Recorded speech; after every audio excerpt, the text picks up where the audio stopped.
Ce matin, je vais aller à mon point numéro 2.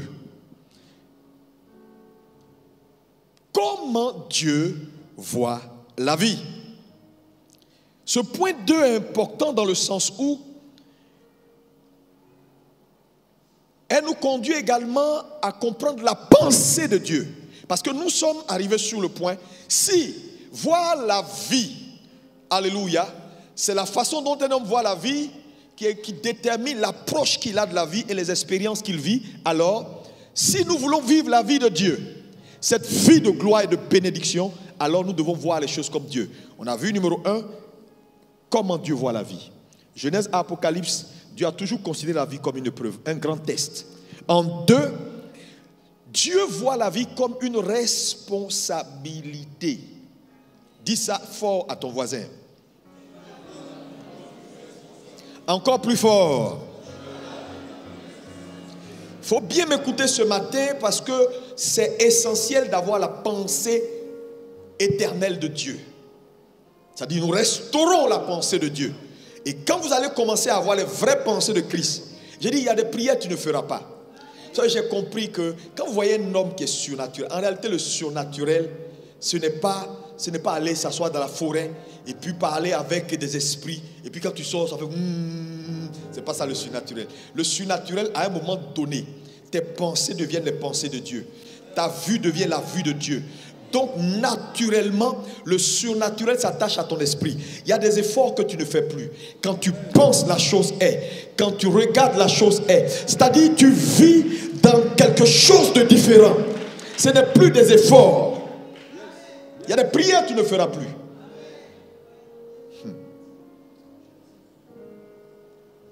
Genèse 1, verset 26. Notre première lecture. On se lève. Alléluia. Genèse 1, verset 26. Amen. Que Dieu me donne le temps de vous dire ce que je voulais vous dire. Je veux vous dire ce matin. Alléluia, oui.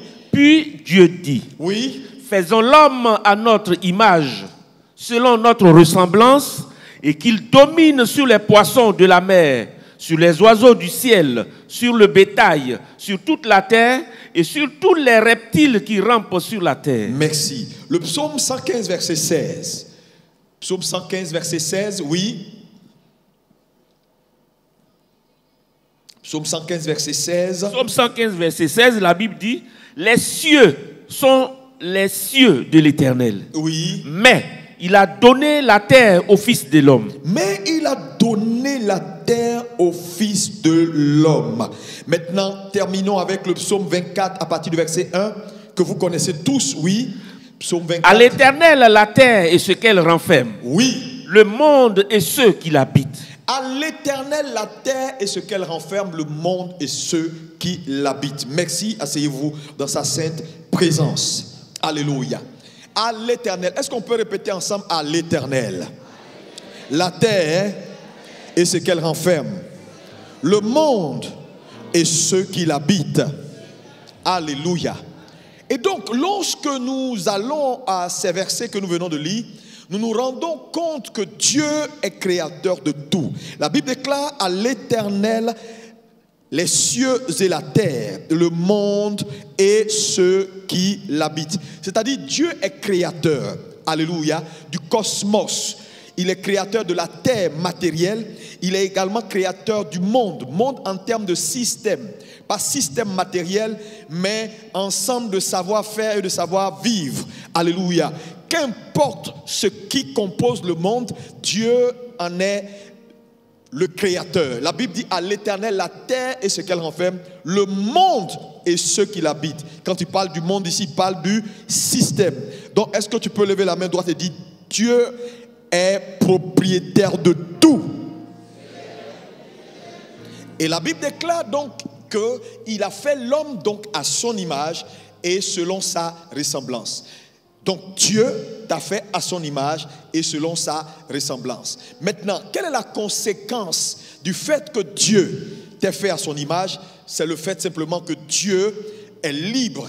Dieu a cette capacité de faire ce qu'il veut, de décider ce qu'il veut. Donc Dieu t'a communiqué en te faisant à son image son libre arbitre. Alléluia. Dis avec moi, j'ai le libre arbitre de Dieu. Encore une fois. tu as le libre arbitre de Dieu. Donc Dieu nous a créés à son image, à sa ressemblance, et nous a communiqué le libre arbitre, c'est-à-dire la liberté de faire nos choix, de faire ce qu'on veut, de désirer ce qu'on veut. Alléluia. Ça veut dire que Dieu ne peut pas ou ne pourra jamais dire à un homme, fais ça, et puis il va forcer cet homme à faire. Ça veut dire que ce matin, par exemple, Dieu vous donne des informations. À vous de choisir. Vous voulez le faire, c'est libre. Vous ne voulez pas le faire, c'est libre. Alléluia. C'est l'une des raisons pour lesquelles on n'est pas même chose, on est différent. Parce que nous tous ici, là, nous ne donnons pas la même réponse à l'appel de Dieu. Alléluia. Donc Dieu nous a fait à son image, il nous a donné le libre arbitre et il a soumis toutes choses entre nos mains. La Bible dit, à l'Éternel les cieux, mais il a donné la terre au Fils de l'homme. Donc Dieu nous a soumis la création. Dis avec moi, Dieu nous a soumis la création. Et donc Dieu fait l'homme et Dieu donne à l'homme. Dieu fait une donation à l'homme. Dieu nous donne le temps, par exemple. Dieu nous donne l'intelligence, par exemple. Les ressources matérielles, Dieu nous les donne. Dieu nous donne le relationnel. Dieu nous a tout donné. Il a soumis toutes choses à l'homme. Le psaume 8, à partir du verset 4, il dit, quand je contemple les cieux, ouvrage de tes mains, la lune et les étoiles que tu as faites, qu'est-ce que l'homme pour que tu te souviennes de lui? Le Fils de l'homme, pour que tu prennes garde à lui, tu l'as fait de peu inférieur à Dieu et tu lui as donné la domination sur les œuvres de tes mains. Donc Dieu t'a doté de beaucoup de choses. Dis, j'ai avec moi les ressources. Il faut le dire. J'ai avec moi le temps. J'ai avec moi mon relationnel. J'ai avec moi mes dons et mes talents.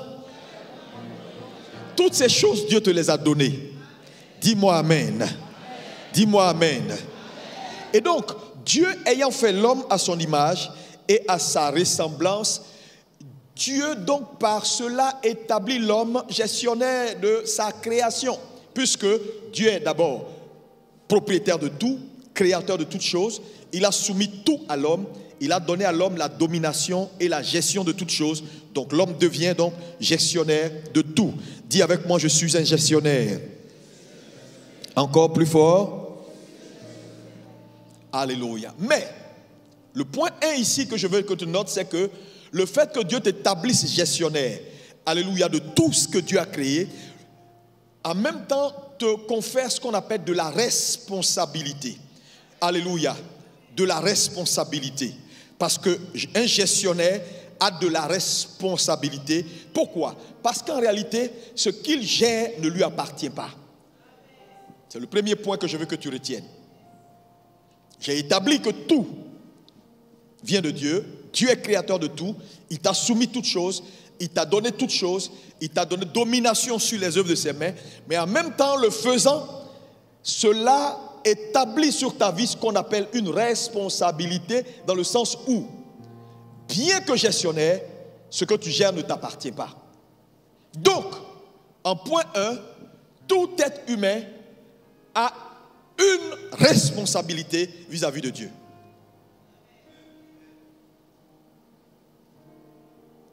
Lis-moi 1 Corinthiens 4, verset 7. 1 Corinthiens 4, verset 6. Lis-moi d'abord le verset 2 et puis après tu me lis le verset 7. Du reste, oui, ce qu'on demande des dispensateurs, c'est que chacun soit trouvé fidèle.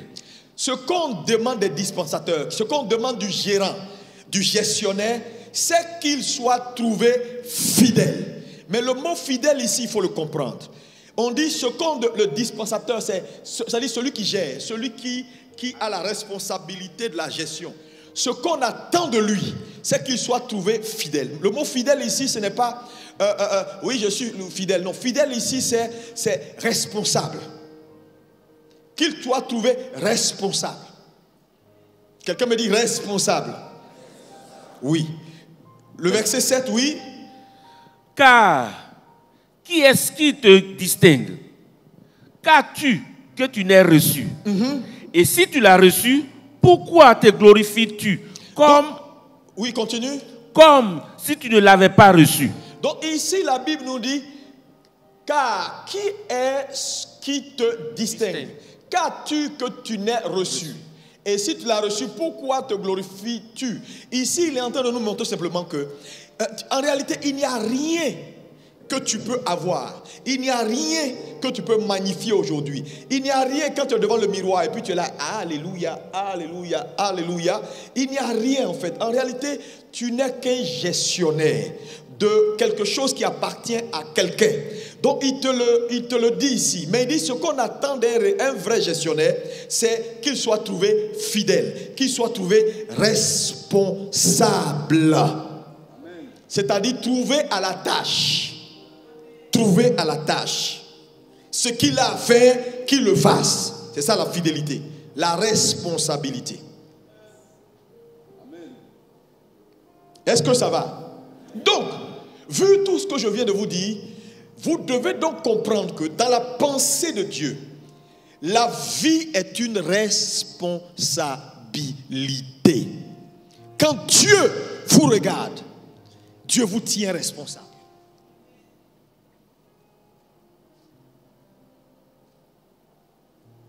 Est-ce que tu peux lever la main pour dire Dieu me tient responsable? Tu sais, c'est important ce que je suis en train de te dire. Ça va te délivrer de tout ce qui... Oui, parce qu'il y a des gens... Ah non, c'est Dieu. Si ce n'est pas Dieu, c'est Dieu qui doit faire. Il ne doit pas faire. Oh là là, je ne suis pas marié. C'est Dieu. Je ne suis pas belle. C'est Dieu.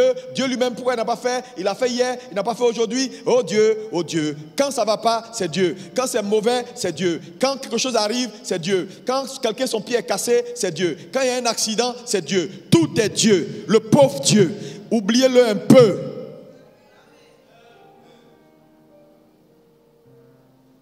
Tu sais, si tu ne comprends pas ça, sans être un prophète, tu seras déçu. Je dis, on est à Abidjan, allons seulement. C'est comme ça qu'on parle à Abidjan. Si tu ne saisis pas ce message ce matin, ta déception sera grande.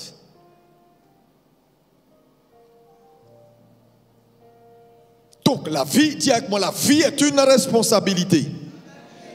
Encore une fois. Encore une fois. C'est un peu comme, pour que tu comprennes encore un tout petit peu, regardez. Tu vas, pour les vacances d'août, tu décides d'aller au bord de la mer. Et quelqu'un, un couple ami à sa maison que pas à signer, et puis il te dit, on a une très belle villa au bord de, voilà, côté mer, vraiment une villa extraordinaire, va faire 2 semaines de vacances. Profite de tout, écoute, fais comme chez toi, tu es chez toi là. Et tu arrives là-bas, tu fais les vacances, tu profites avec tes enfants, vous nagez, vous faites tout. Maintenant après, pendant que tu nages, tu fais tout ce qu'il y a à faire, tu profites de la maison. Mais il y a une chose que tu ne dois jamais oublier. C'est qu'on t'a dit, fais comme chez toi. Mais on a dit comme chez toi. Ça veut dire, tu dois avoir toujours à l'idée que, bien que profitant de la maison et de tout ce que la maison offre comme luxe, comme opportunité, alléluia, je dois m'assurer que les enfants ne cassent pas les verres, ne cassent pas le canapé, ainsi de suite. Ça, on appelle ça de la responsabilité, n'est-ce pas? Alléluia. C'est la même chose. Alléluia. Dieu vous a donné la gestion de tout. Profitez de tout. Profitez de la vie. Profitez de vous-même. De la beauté qu'il vous a donnée, de la grâce qu'il vous a donnée, de l'argent qu'il vous a donné. Mais n'oubliez jamais, quand vous êtes en train de profiter, qu'une chaise ne doit pas se casser, un verre ne doit pas se casser, les choses ne doivent pas... Parce que quand le monsieur, alléluia, après tes 2 semaines, va venir checker sa maison, sincèrement, s'il ne trouve pas la maison dans un bon état, est-ce que vous comprenez? Et donc, la responsabilité, est-ce que tu peux dire à ton voisin, sois responsable? Oh, dis-lui ça pour que ça rentre dans son esprit. Oh. Alléluia. Alléluia. Et donc, bien que nous nous réjouissions de tout ce que la vie nous a donné, on ne doit jamais oublier qu'on a une responsabilité vis-à-vis de Dieu. Alléluia. Et l'éthique, et c'est très important, l'éthique de la parole de Dieu nous impose la compréhension de cette vérité. Le problème, c'est que beaucoup de chrétiens, y compris des pasteurs, n'ont pas la compréhension de cette vérité de l'existence. L'existence humaine est une responsabilité vis-à-vis de Dieu.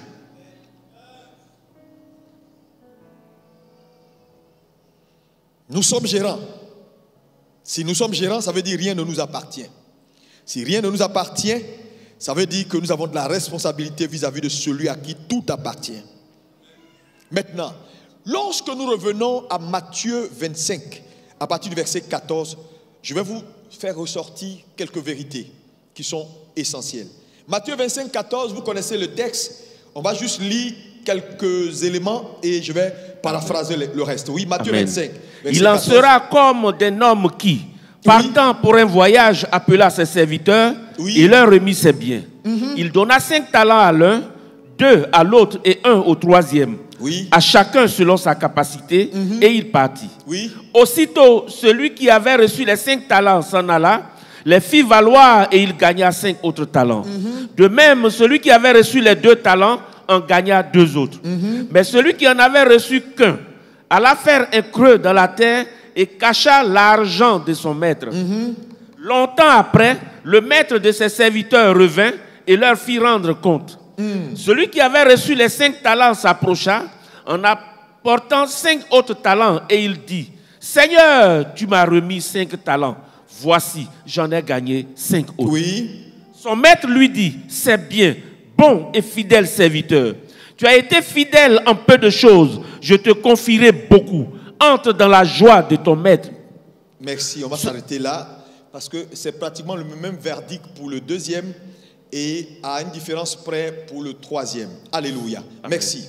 Lorsque nous lisons ce texte qui est un texte qui est commun et que nous avons l'habitude de lire, il y a un certain nombre d'éléments qui en ressortent, qui sont très importants que je veux que tu notes ce matin. D'abord, à son retour, le maître, le patron, le propriétaire de tout, celui qui représente Dieu. Alléluia. Parce que n'oublie pas que cette scène-là, en fait, à chaque fois qu'on lit ce passage-là, vois-toi à la place des serviteurs. Parce qu'en réalité, c'est exactement ce qui va se passer. Il n'y aura pas autre chose. Alléluia. Donc, le maître, à son retour, fait quoi? Va donc convoquer ses ouvriers pour une évaluation. Dis avec moi, évaluation. Encore plus fort. Dis à ton voisin, Dieu va t'évaluer. Et c'est que tu ne le connais pas ou tu ne le connais pas. La Bible dit à son retour, le maître donc va évaluer. Mais évaluer quoi? La responsabilité de chaque ouvrier. Alléluia. Dieu va nous évaluer. C'est pourquoi je veux t'encourager ce matin. Frère, quand vous faites les choses, comprenez qu'un jour, quelqu'un va vous faire asseoir et va vous évaluer. Il va vous évaluer. Et regardez, dans l'évaluation, il y a un certain nombre de mots importants que le maître prononce. Numéro 1, il dit bon et fidèle serviteur. Bon et fidèle serviteur. La notion de bon et fidèle, c'est une notion importante qui rapporte, comme je l'ai dit tout à l'heure, à la responsabilité. Fidèle ici, c'est par rapport à quoi? Fidèle, c'est par rapport aux tâches et aux charges que Dieu a assignées à ta destinée. Ça veut dire quoi? Dieu t'a confié des choses. Tu es peut-être directeur d'une entreprise, gloire à Dieu. Tu gères des hommes, tu gères une maison, tu gères beaucoup de choses, y compris toi-même. Alléluia. Et donc, tu as des responsabilités. Regarde ton voisin, dis voisin, tu as des responsabilités.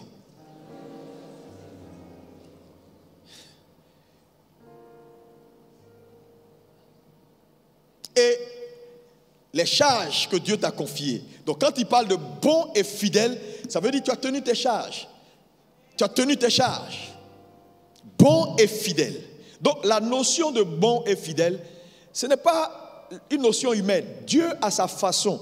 Dieu sait ce qu'il appelle bon et Dieu sait ce qu'il appelle fidèle. Nous, on va te dire, ah, lui là, il est bon hein, en fonction de certaines choses. Mais Dieu a ses critères. La bonté pour Dieu, c'est quoi? Il faut comprendre. C'est quand un homme tient ses charges. Quand un homme est loyal vis-à-vis de ce à quoi Dieu l'a destiné. Parce qu'en réalité, c'est lui le patron. Deuxième chose ici, dans les mots que le maître prononce, c'est tu as été fidèle ou tu as été responsable en peu de choses. Alléluia, je te donnerai beaucoup. Ce que je veux que tu retiennes ici, c'est que le maître fait une déclaration qui est importante, qui établit en même temps un principe spirituel. Et quel est ce principe? C'est que c'est ta capacité à tenir les responsabilités que Dieu te donne qui te qualifie pour plus. Donc quand vous voyez un homme qui n'a pas en réalité ce qu'il recherche, il a échoué dans le test du peu. Oh Seigneur, donne-moi, oh Seigneur, besoin d'argent. Oh. Tu racontes ta vie. Tu sais, les gens qui ont l'argent, là, les gens qui ont l'argent, tu peux les aimer, tu peux ne pas les aimer. Dieu les a pesés, ils sont dignes de porter l'argent qu'ils portent. Toi, tu parles, si on te donne, tu as fait pire que eux, tu as fait pire que ces gens-là 10 fois. Tu sais que tu penses que Dieu ne te connaît pas. Ta pauvreté actuelle, ta limite actuelle est ton incapacité de fidélité. Dîme, 20 000 francs, tu ne peux même pas payer. Tu traînes avec des dîmes. Tu dis, je dois au Seigneur, hein, depuis, si on calcule 2000, depuis 2000 jusqu'à maintenant, tu dois peut-être 100 millions. Et alléluia, alléluia, alléluia. Celui qui est fidèle dans le peu aura beaucoup. La fidélité, la responsabilité dans le peu te qualifie pour beaucoup. Donc vous voyez que il y a des choses. C'est pas bombarder. Je reviens encore là-dessus. Bombarder, on va en parler. Les traqueurs de démons là, c'est pas traquage de démons. Il y a des choses, si tu ne comprends pas, mon ami, tu es privé. Il dit, tu as été responsable un peu. Je t'ai confié une direction. Tu as été vraiment bien. Tu as bien pris la chose. Tu as bien travaillé. Allez, tu es qualifié. Maintenant, en point 3 de son discours, regarde ce qu'il dit. Il dit, tu as été quoi? Fidèle en peu de choses, je te donnerai beaucoup. Maintenant, il dit, entre dans la joie de ton maître. Ici, il y a une leçon importante. Note ceci. La vraie joie est le fruit d'une responsabilité remplie, bien remplie. Ça veut dire quoi? Ça veut dire que, frère, la joie de l'Éternel va te manquer. En vrai. Jusqu'à ce que tu prennes tes charges. C'est lorsque nous remplissons nos charges que Dieu nous communique la vraie joie. La joie, elle ne s'improvise pas. Il faut danser, il faut crier, il faut faire tes trucs, c'est du micmac. Ça va te prendre un peu, tu auras des sensations. Dès que tu sors et que la musique qui t'a mis dans l'état là est partie, tu reprends ton état initial. Mais la vraie joie, quand vous voyez quelqu'un, on dit la joie de l'Éternel est en lui. Il dit on entre dans la joie quand on a tenu ses responsabilités. Ça veut dire quand on est en train de faire ce qui satisfait le cœur de Dieu. Il y a des choses que Dieu vous a confiées. Frère, la vie que vous voyez là, si tu n'es pas en train de prendre soin, de gérer, de garder, tu vas voir si tu auras la paix. Tu vas courir après le vent. Tu vas courir après le vent. Tu seras insatisfait. Tu es une sœur, tu seras insatisfaite. Non, c'est vrai, Dieu a dit, mais moi, je n'ai pas le temps. Mon ami, tu n'auras jamais le temps. On trouve le temps quand on a trouvé le temps pour Dieu. Hey. J'ai dit, on trouve le temps quand on a trouvé le temps pour Dieu. Quand je vois des gens, non, toujours ici. En fait, ils font de la gesticulation. Regardez-le, leur vie tourne. Mais tout ce tapage que tu fais là, envoie-nous au moins des milliards ici. Mais tu fais le tapage, il n'y a même pas un franc. Ça ne t'interpelle pas pour comprendre que je vais prendre le temps de satisfaire Dieu en tenant mes charges. Tu feras ce que Dieu fera.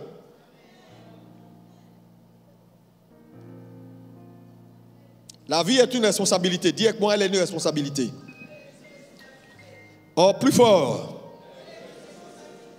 Maintenant, qu'est-ce que le maître juge quand il évalue ses 3 serviteurs? C'est très important. Il va juger, numéro 1, leur capacité à garder. Parce qu'il dit un certain nombre d'éléments. Il va juger les capacités à garder.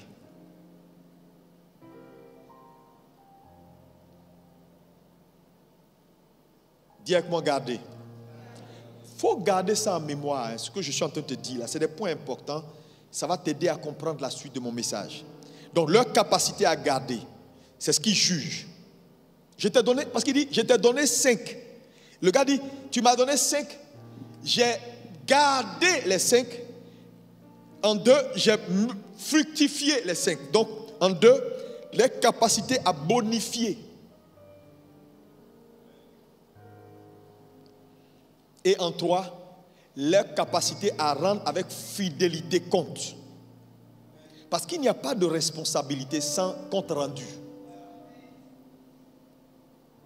Donc, vous voyez qu'il y a 3 choses qu'il évalue et qu'il juge.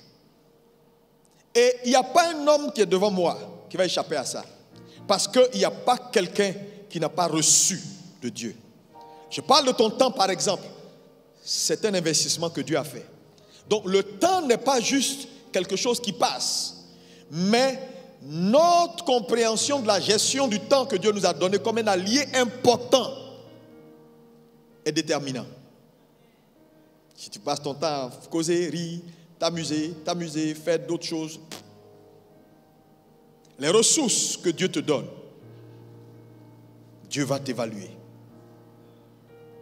Le relationnel que Dieu te donne, Dieu va t'évaluer.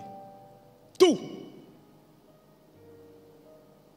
Donc, ta capacité à garder d'abord ce que Dieu te donne de façon brute, c'est-à-dire de bonifier.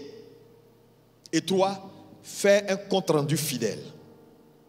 Ne fais pas comme Ananas et Saphira, qui ont fait des comptes rendus partiels. Parce qu'il y a beaucoup de gens. Vous savez, et ici, pour vous en tant que croyant, quel est le compte rendu fidèle? Le compte rendu fidèle, ce n'est pas venir chaque dimanche pour dire, Seigneur, bon, le boulot que je fais là, voilà. Le compte rendu fidèle, pour toi, enfant de Dieu, c'est quoi? C'est ta capacité à rendre à Dieu ce qu'il demande. C'est-à-dire, quand un homme donne sa dîme loyalement, il est en train de faire ce qu'on appelle un compte rendu fidèle. Quand un homme donne ses offrandes avec assiduité, il est en train de faire un compte rendu fidèle. Quand un homme donne à Dieu la sainteté qui lui est due, il est en train de faire un compte rendu fidèle. Ça veut dire le compte rendu fidèle du croyant, alléluia, dans ce qu'il t'a confié comme charge, il y a des demandes. Quand tu remplis ces demandes-là, tu es en train de faire un compte rendu fidèle.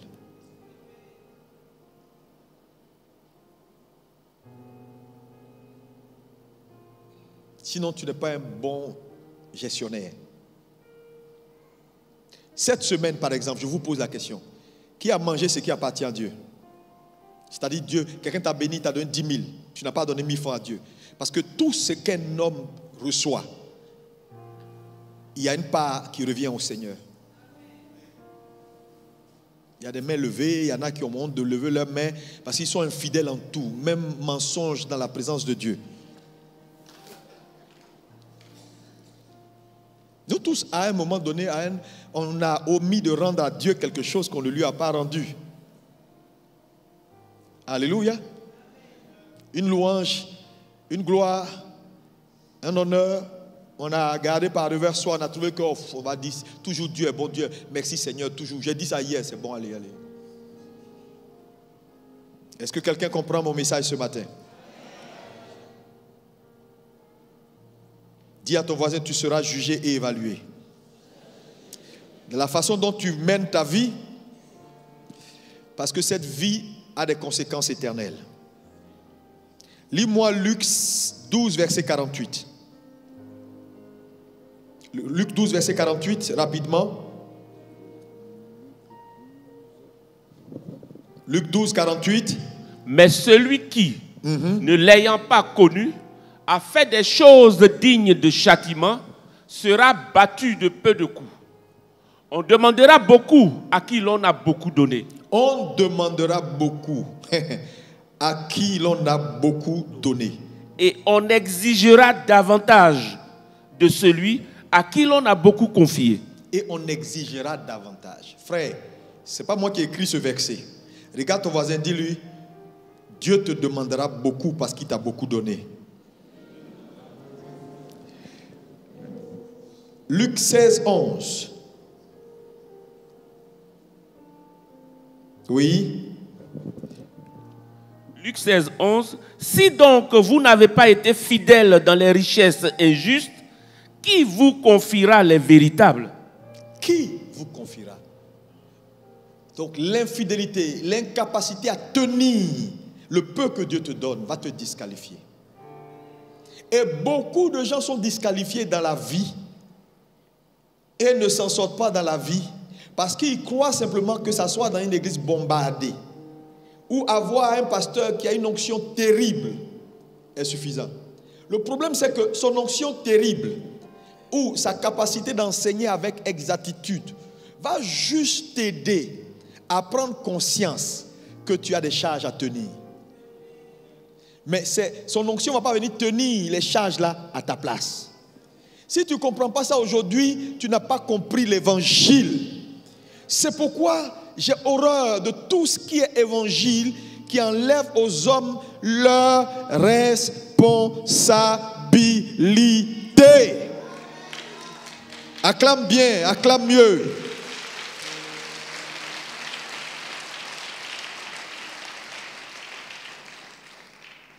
Alléluia. Maintenant, frère, c'est important ce que je te dis. Maintenant, il y a 3 grands domaines de responsabilité dans lesquels Dieu t'attend. Je vais parler juste de un, puis on va terminer. Et dimanche prochain, je vais entrer dans un domaine important qui est la spiritualité. Parce que si tu t'amuses, je te dis, tu vas être déçu. Et la vie va te jouer des tours. Ce message-là, tu es pasteur, tu es diacre, tu es ancien, tu es archevêque, qu'importe qui tu es, tu dois t'asseoir et écouter. Le premier domaine de responsabilité, frère, dans lequel Dieu t'attend, c'est ta vie. Dis avec moi, ma vie. Encore une fois, ma vie. Encore une fois, ma vie. Parce que dans ce que Dieu t'a confié comme charge, ta vie ne peut pas être dissociée. Donc, ta vie est la première charge que Dieu t'a confiée et dont tu en as la responsabilité et la gestion. À l'Éternel, la terre et ce qu'elle renferme, le monde et ceux qui l'habitent, y compris toi. Donc, dis avec moi, ma première responsabilité, c'est moi-même. Oui, tu as en charge ta vie. Romains 14, verset 12. Oui. Ainsi, chacun de nous rendra compte à Dieu pour lui-même.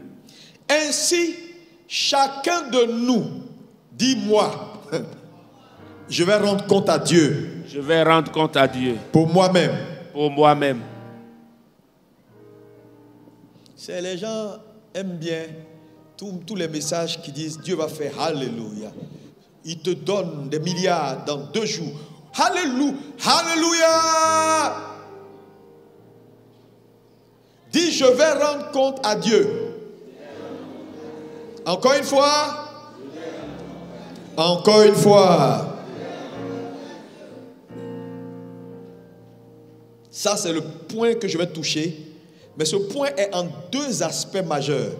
Et je pense que le deuxième aspect qui est important dans ce point, je vais en parler dimanche prochain. Aujourd'hui, je te parlerai du point élémentaire, c'est-à-dire naturel. Parce qu'un homme, la vie d'un homme a 2 grandes dimensions. Sa dimension naturelle et sa dimension spirituelle. J'en parlerai de sa dimension spirituelle dimanche prochain. Il ne faut pas rater le culte de dimanche prochain, ce n'est pas bon pour toi. Alléluia. Et il faut venir avec des invités. Dis-moi amen, amen, amen, amen, amen, amen. La première chose que je veux que tu retiennes en ce qui concerne ta vie, c'est que tu n'as pas le droit de détruire cette vie que Dieu t'a prêtée. Et regarde ton voisin, dis voisin, parle-lui bien s'il te plaît. Tu n'as pas le droit de détruire la vie que Dieu t'a prêtée.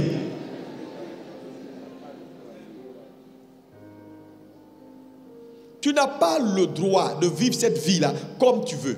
Tu n'as pas le droit de vivre cette vie-là n'importe comment. Parce que cette vie-là ne t'appartient pas. La Bible dit, chacun rendra compte à Dieu. Alléluia. Nous avons la responsabilité. Je vous ai dit, le maître a jugé 3 choses. Numéro 1, alléluia, ta capacité à garder.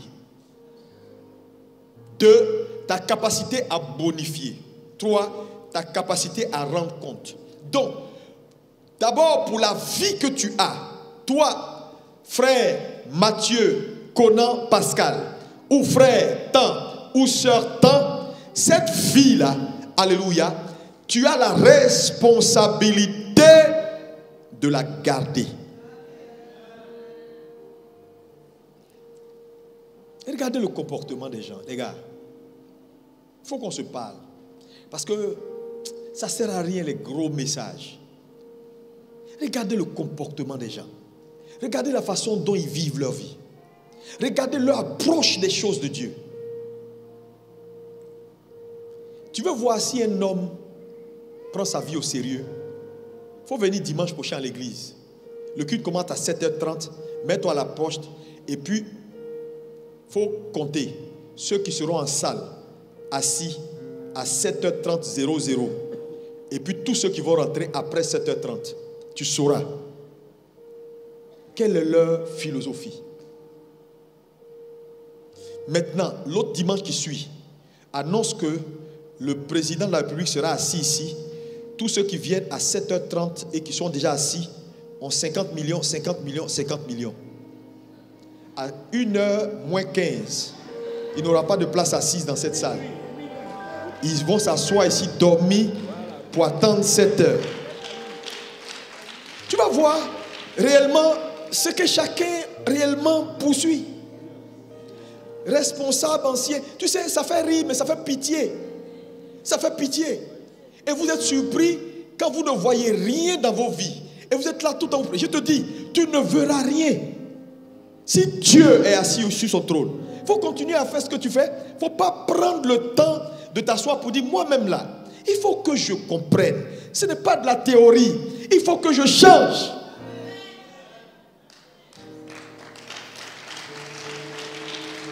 Ça commence par ta vie, ta vie, ta vie. Tu as la responsabilité. Garder est très important. Que fais-tu de la vie que Dieu t'a prêtée? Comment tu gardes cette vie? C'est la première chose que le maître a jugée. Il dit, je t'en donne 5, non? Est-ce que les 5 sont là? Il dit oui. À la base, les 5 sont déjà là. J'ai bien gardé les 5. Les 5 ne sont pas devenus 4. Amen. Frère, tu as la responsabilité de garder. Dis avec moi, garder. Ou encore garder. Oui. Lis-moi 1 Corinthiens 3, verset 15, 17. 1 Corinthiens 3, verset 17. Si quelqu'un détruit le temple de Dieu, Dieu le détruira. Si quelqu'un détruit le temple c'est toi. Dis, je suis le temple. Mais oui, nous sommes devenus le temple. Puisqu'on a accepté Jésus, Jésus est venu, il a fait domicile en nous.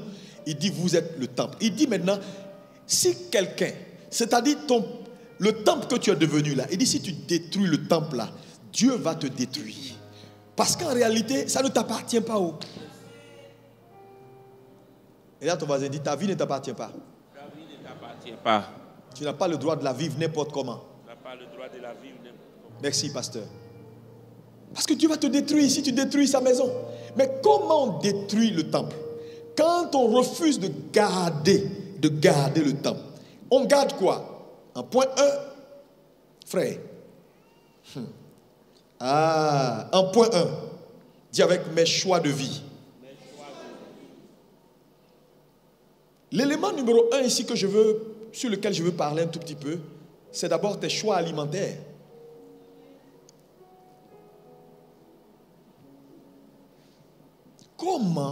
quels sont les choix de vie?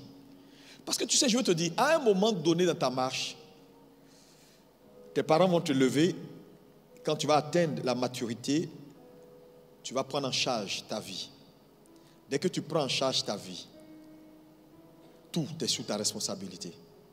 Quels sont les choix d'abord alimentaires? Quel est ton style alimentaire? Regarde. Vous savez, j'ai étudié un certain nombre de statistiques. Je me suis rendu compte que 80% des gens qui meurent, c'est pour des raisons alimentaires. C'est-à-dire qu'au fur et à mesure que vous allez avancer dans la vie, manger ne sera pas que pour la santé. Manger également peut tuer. Quels sont tes choix? Parce que je vous ai dit, et je reviens là-dessus, dans la vie, il y a 3 types de morts. C'est-à-dire, il y a 3 façons dont les gens quittent la terre. Il y a ceux qui se suicident. Ça, c'est une première catégorie. Il y a ceux qu'on tue. Ça, c'est une deuxième catégorie. Et il y a ceux qui meurent. Ceux qui se suicident, c'est ceux qui, par leur choix personnel de vie, raccourcissent de façon volontaire ou involontaire leur existence. Et il y en a beaucoup dans l'église. La plupart des gens, vous partez avec vos... Les gens sont là, oh Seigneur, Dieu a donné. Dieu ne donne pas pour reprendre.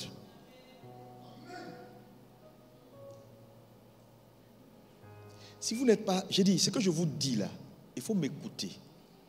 La plupart des gens se suicident. C'est pourquoi l'ignorance est pire que la peste. Il y a des choses, si moi je les avais sues il y a quelques années en arrière, je serais différent de là où je suis. Parce que je vous dis, Satan était stratège. Vous combattez quelqu'un que vous ne connaissez même pas. Vous croyez que Satan s'est attrapé une réunion là, commencé à rire, il vous regarde, il rit. Parce que Satan, il ne travaille pas comme ça. Hein? Satan, il planifie. Il observe une destinée. Il contemple l'étoile d'un homme. Il peut imaginer le contenu et il se dit, bon, pour cet homme, voilà ce que je vais planifier. Donc, dès le départ, il te pousse à l'irresponsabilité. Et donc, il planifie et tu commences par faire des choix de vie au départ. Mais dans ton enfance, tu es jeune. Mais attends, tu es jeune, tu vis, tu fais ce que tu veux. Tu n'as pas beaucoup, tu n'as pas grande conscience de la vie. Mais en même temps, tes choix sont en train de tracer pour ta vie un chemin. Et arriver à un niveau, l'investissement est déjà fait. Je vous assure. Souvent, rattraper ça peut être toute ta vie. Oh, toute ta vie.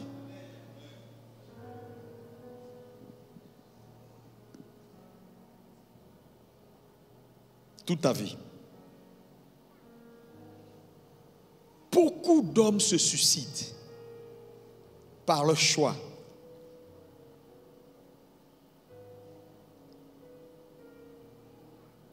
Leur style alimentaire.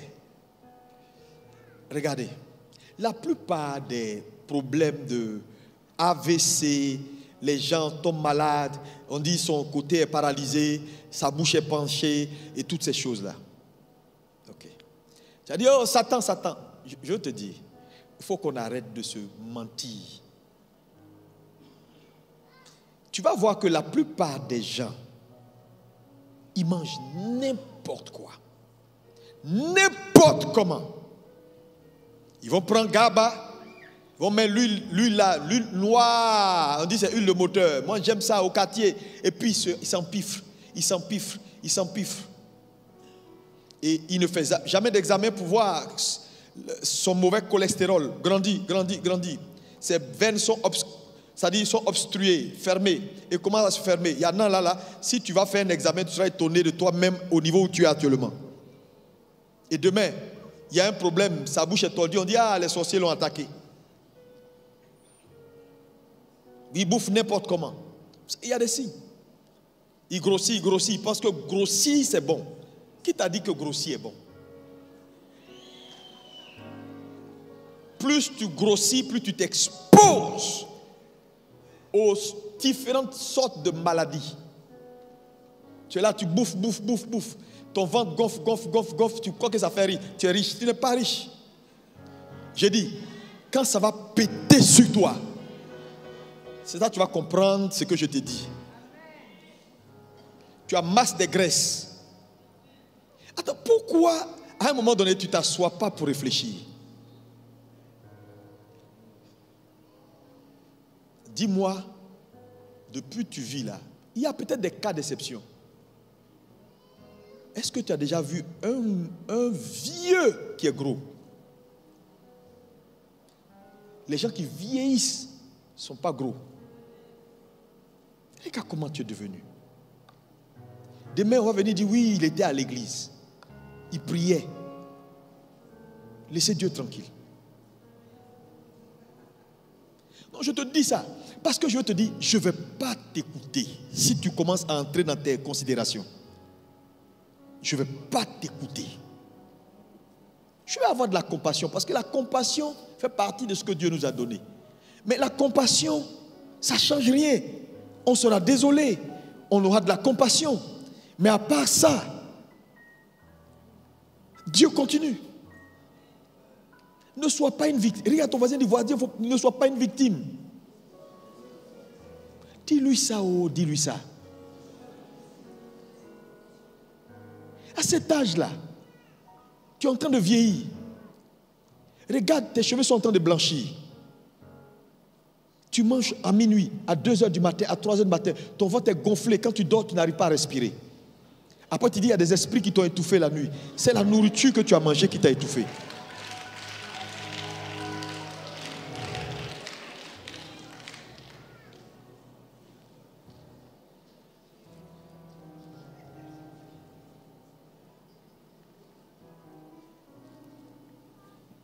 Oh, Dieu est capable, même si je suis comme ça, Dieu. Frère, je vous dis, Dieu n'est pas un magicien.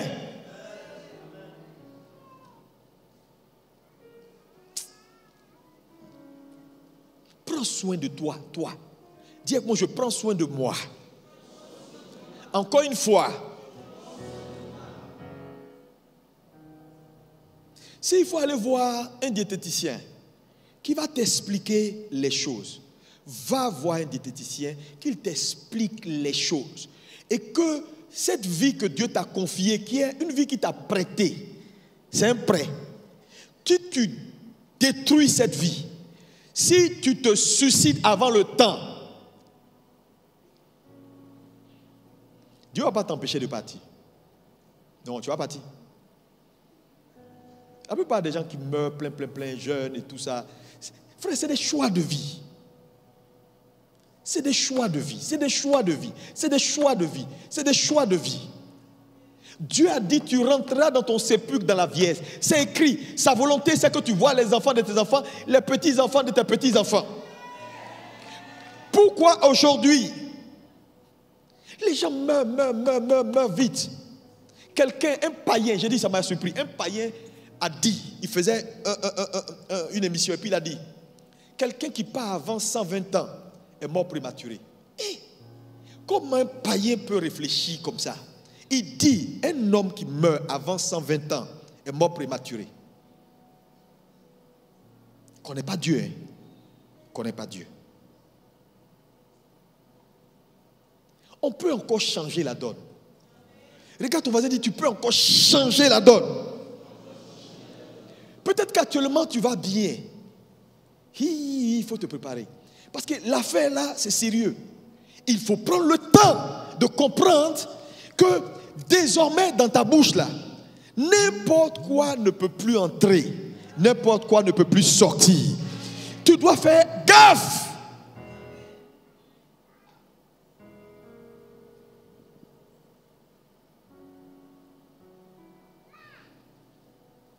Deuxième élément, tes choix de vie en termes de compagnie maritale. Avec qui tu as décidé de vivre ton existence, c'est déterminant. C'est des choix qui sont volontaires. Moi, j'ai vu des gens partir tôt parce qu'ils se sont liés à des mauvaises personnes. Parce qu'une personne à qui tu te lies, ce n'est pas juste une personne à qui tu te lies. Toute association dans la vie fait ce qu'on appelle le partage de l'héritage. Qui est ton compagnon? Tu sais, il y a des gens qui ne dépasseront jamais un niveau où Dieu les attend parce que simplement ils sont mal connectés. Tu sais, avoir une bonne femme ou un bon mari, ce n'est pas juste, oh, il me fait à manger, oh, elle me fait à manger, oh, non. C'est une affaire de destinée. Quel impact ton conjoint a sur toi? À quel niveau, quand cette personne est entrée dans ta vie, tu étais et où tu es aujourd'hui?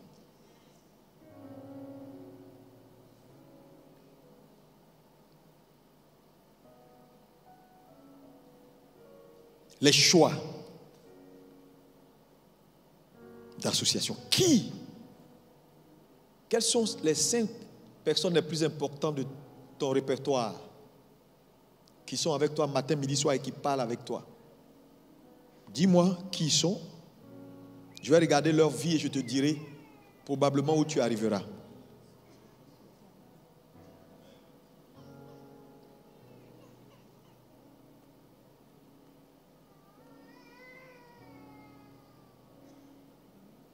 Frère, dans la vie, tu vas te marier là. Le sexe, ce n'est pas tout. Hein.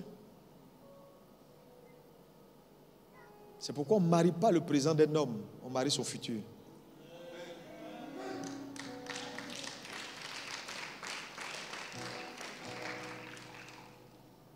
Que fais-tu de ta vie? Tes choix aujourd'hui là sont importants pour demain. Ne sois pas une victime. Ne te suicide pas avant le temps. Regarde ton voisin, ne te suicide pas. Il ne faut pas te suicider, ils vont venir nous dire ici, non, l'Éternel a donné. L'Éternel, il n'a pas repris. Tu t'es suicidé. Parce que les choix que vous faites là, leurs conséquences sont éternelles. Hein. C'est pourquoi j'ai dit que la responsabilité ici, elle est grande dans le sens où nos choix ont des conséquences éternelles. Il y a des positions dans lesquelles tu es maintenant là. C'est la somme de certains choix que tu as fait hier qui t'a mis dans cette position-là et tu es là aujourd'hui. Ta vie est mélangée. Ta vie est mélangée. En fait, ta vie est mélangée. Tu sais que c'est mélangé. Tu ne peux pas me dire que la vie là, elle n'est pas mélangée. Tu cherches la route. Tu cherches la route. Le problème avec cette affaire-là, quand tu t'es égaré, souvent pour trouver le bon chemin,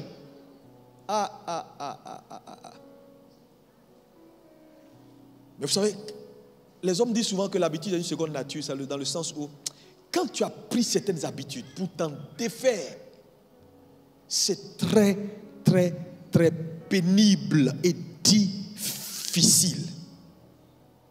C'est pourquoi ce matin, si tu arrives à la conscience, Dieu t'a sauvé.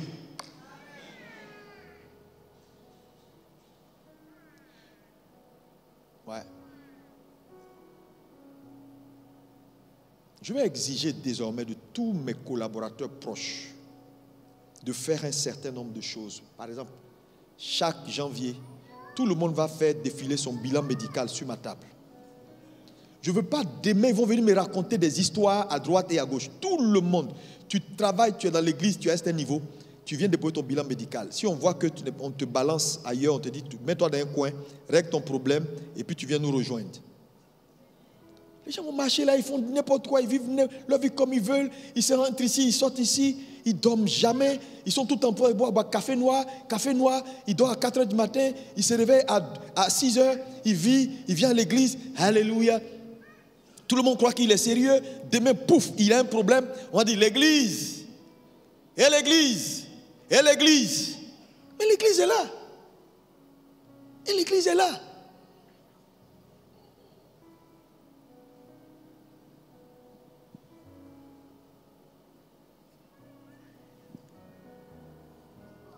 Ils n'écoutent jamais ce qu'on leur dit.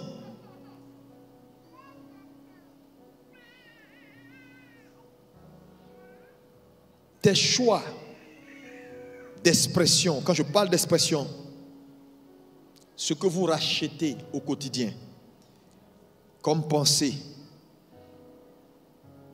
ce sont des choses importantes pour ce que votre vie devient. Dans la vie, là, quand tu arrives à ce niveau-là, ce n'est pas tout on écoute. Se balader sur Internet. Ah, j'ai écouté lui la groupe. J'ai écouté. Si tu ramasses un virus, tu vas voir. Ils sont là, tous sur Internet à se promener, à écouter toutes sortes de choses. Ils écoutent A, B, C, D, E. Quand on parle, ils pensent que ça ne fait pas spirituel d'être en train d'écouter tout le monde. Tu vas t'égarer. Tu vas t'égarer.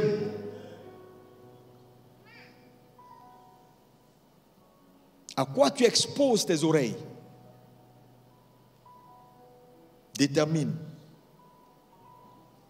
ce que tu vas bâtir en toi. Et ce que tu bâtis en toi est ce qui fera ta vie. Moi, j'ai des convictions. Il y en a que je rachète au quotidien, il y en a que j'excite de mon système.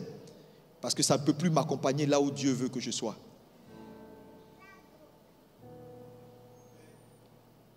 Est-ce que quelqu'un peut dire un amen fort? Que ton amen soit fort ce matin.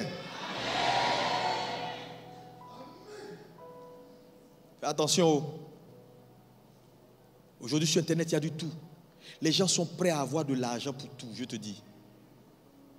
Tu es là, alléluia. Il paraît que il y a un cousin là, il fabrique, il a des trucs. On vient te donner un truc comme ça dans une bouteille noire.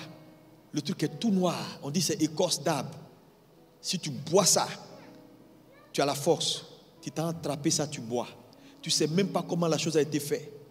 Dès que tu bois, tous tes reins sont bousillés. Déchirés parce que les choses à faire de médicaments traditionnels, les gens boivent les trucs qu'ils ne savent même pas. C'est dosé, c'est mal dosé.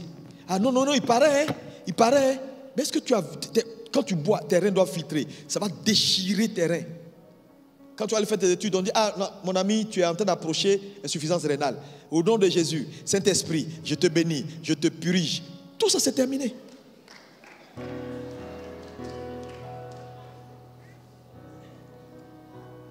C'est fini, hein? Tu vas passer toute ta vie à prier pour que Dieu te guérisse. Ça boit. C'est un monde où tu peux être ignorant. Quand tu entres chez toi là, ramasse toutes ces potions. Ma grand-mère faisait, mon arrière-grand-mère, ramasse toutes ces potions là et puis jette ça à la poubelle. Fais attention, la vie est dangereuse. Les gens pour leurs 50 000 francs, ils s'en foutent si tu meurs ou tu ne meurs pas. Ils vont raconter leur vie. Ils vont dire 10 000 choses. Ça guérit ça, ça guérit pas lui, ça guérit tant, ça guérit tant. Un seul médicament qui guérit 100 000. Mais c'est fini, terminé. Le médecin, pourquoi il fatigue tout le monde? Le médicament là, ça guérit tout. Noir comme ça. Tu es là. Tu continues.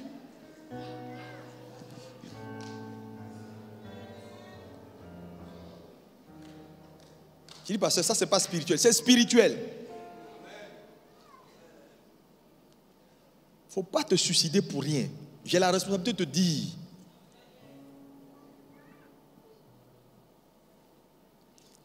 Dis-moi encore amen.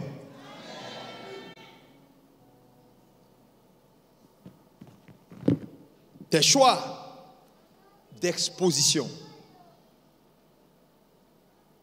Est-ce que tu sais que l'ignorance c'est un choix? Oui. Quand tu es chrétien, là, ce n'est pas dans n'importe quelle église on s'assoit. Je te dis, on ne s'assoit pas partout. Hein. Parce que ce à quoi tu t'exposes est très important. Très important.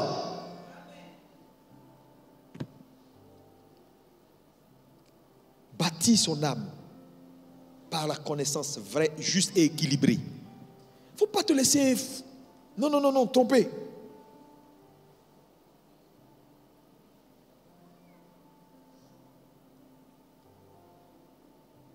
Ce que tu sais est essentiel pour ce que tu deviennes dans la vie. Et ces points-là sont importants. J'ai touché juste le volet naturel, ta vie naturelle, ce qui est sous ton autorité. J'ai dit, il y a deux aspects ici. Je vais basculer dimanche prochain sur l'aspect spirituel. C'est très important. L'aspect spirituel. Parce que quand vous voyez la parabole du semeur, dans la parabole du semeur, il y a un élément important dans la parabole du semeur. Alléluia. Cette parabole-là, vous la connaissez, hein? Marc 4, verset 14. La Bible dit, le semeur sème la parole. Et a fait une démonstration pour nous montrer que, à la fin, il y a différents types de production. N'est-ce pas? Le semeur sème la parole. On ne va pas trop entrer dedans. Je veux aller vers la fin. Le semeur sème la parole, mais à la fin, on dit, la première terre a produit tant. La deuxième terre a produit tant. La même semence, qui est la parole, est venue pour tout le monde, mais les résultats sont quoi? Différents. Mais est-ce l'incapacité de la parole à produire ce qu'elle a en elle-même? Non. C'est la condition de chaque terre qui a déterminé ou qui a conditionné la productivité. Ça veut dire, Dieu est tout puissant. C'est lui la parole. Mais, quand ce Dieu tout puissant, qui est la parole, au commencement était la parole était avec Dieu et la parole est Dieu. Quand cette parole toute puissante qui n'a pas de limite et qui peut se réaliser d'elle-même entre en contact avec la terre que tu es, toi la terre, en fonction dans l'état dans lequel la parole te trouve, tu as le pouvoir inédit, je dis bien inédit, de conditionner et de donner à la parole toute puissance sa limite. C'est fort, hein? C'est fort, je t'assure. Ça veut dire, Dieu est tout puissant, mais il n'est pas tout puissant dans toutes les vies. C'est pourquoi, si tu ne comprends pas cet aspect que je suis en train de développer, même quand la toute puissance de Dieu va venir, et elle va te trouver en train de manger placali à 2 heures du matin, à manger gaba, huile de moteur, et à déséquilibrer ton système hormonal, et à te bâtir des mauvaises huiles partout dans ta vie, avoir ton ventre qui gonfle, te donne comme une femme enceinte. La parole qui est toute puissante n'aura pas la capacité, malgré sa toute puissance, de faire pour toi ou de se réaliser au-delà du conditionnement que tu lui donnes. Donc le conditionnement là, c'est ce que je suis en train de te dire. Arrête de vivre ta vie comme un ignorant. Tu vas te suicider. Arrête d'être à gauche, à droite avec des petites filles dans des petits couloirs. Tu vas te suicider.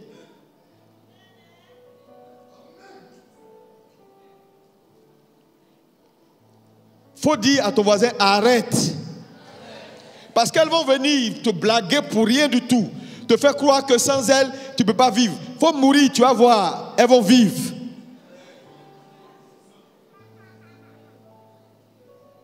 Arrête de prendre ton argent pour faire n'importe quoi. Alléluia. Oui. Fais attention à tes choix. Et demandez aux gens. Jeunes pasteurs, frères, ils sont là. Alléluia. Il y a un frère qui a papier, je vais le marier. Il y a une soeur qui a papier, elle est en Occident, je vais la marier. Frère, tout ça là, tous ces choix là, ça va te rattraper. Tu vas vivre marié, mais comme célibataire.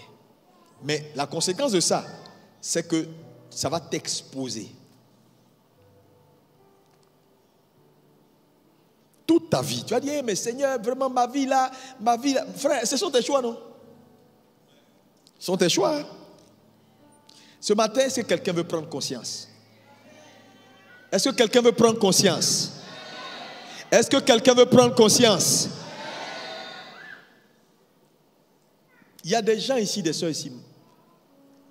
Tu sais, il faut faire très attention. Les choix de vie que tu as faits et qui font que même quand Dieu entre, il a du mal à se mouvoir là. C'est ça qui te maintient là où tu es. C'est tout. Il n'y a pas autre chose. Il n'y a vraiment pas autre chose. Il n'y a vraiment pas autre chose. Tu as un frère pareil. Ce matin.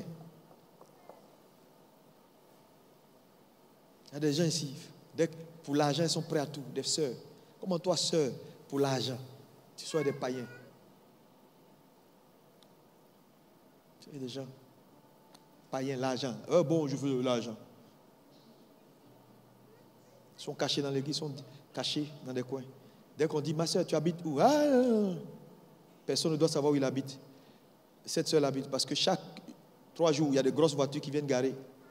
Si un frère apparaît, on ne sait jamais.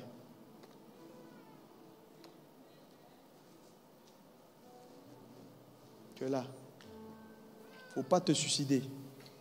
On est ensemble, ton papa, je te parle. Il ne faut pas te suicider.